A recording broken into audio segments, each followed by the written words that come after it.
आचार्यजी, मला हे म्हणायचं आहे की भूतकाळातील काही गोष्टी अशा राहिल्या आहेत, जसं की माझं लग्न 3 वर्षांपूर्वी झालं होतं, 8 महिन्यानंतरच त्यांचं निधन झालं. तर यामुळे मी पूर्णपणे खचून गेले होते आणि आता मी त्या गोष्टींमधून सावरू इच्छिते. मी स्वतःला सावरलं सुद्धा आहे माझ्या मानसिक स्थितीतून, पण मी माझ्या पायांवर उभी राहू इच्छिते, पण त्यासाठी स्टेबिलिटी येत नाहीये. भूतकाळ कोणीही बदलू शकत नाही.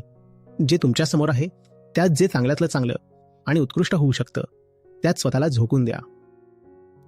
ठीक आहे? तुमच्यासमोर तुम्ही आता तरुण आहात, तुम्ही सुशिक्षित आहात, तुमच्यासमोर पूर्ण आयुष्य पडलंय. तुमच्यासमोर ज्या काही उत्तम संधी उपलब्ध असतील किंवा वाजवी योग्य आव्हानं असतील त्यांचा स्वीकार करा आणि त्यांना समर्पित व्हा. जर तुम्ही हे सुद्धा म्हणताय की भूतकाळ विसरायचा आहे, तर भूतकाळ विसरण्याचा देखील हाच मार्ग असतो की वर्तमानात काहीतरी योग्य काम, वर्दी मिशन पकडा.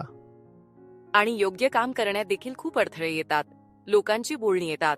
तर त्या गोष्टींना जेव्हा आपण आतल्या अहंकाराला संपवून टाकू, तेव्हा त्याचा आपल्यावर परिणाम होणार नाही ना? आजच्या जगात अडथळे तर असे कोणी देत नाही की तुमचे हातपाय बांधून टाकतील.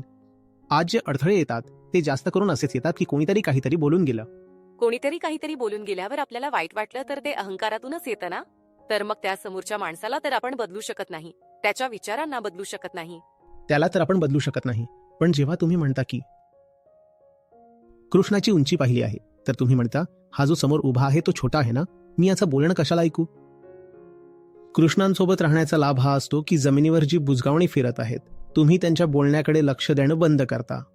तुम्ही म्हणता कुठे ती आभाळ एवढी माणसं, इतिहास पुरुष, महामानव, कुठे ती लोक? मला ऐकायचंच असेल तर मी त्यांचं ऐकेन ना. हे सगळे जे इकडे तिकडे फिरत आहेत त्यांना मी हक्क का देऊ की त्यांचं ऐकावं? हो, ते बोलू शकतात, तुम्ही बोलू शकता, पण मी ऐकणार नाही.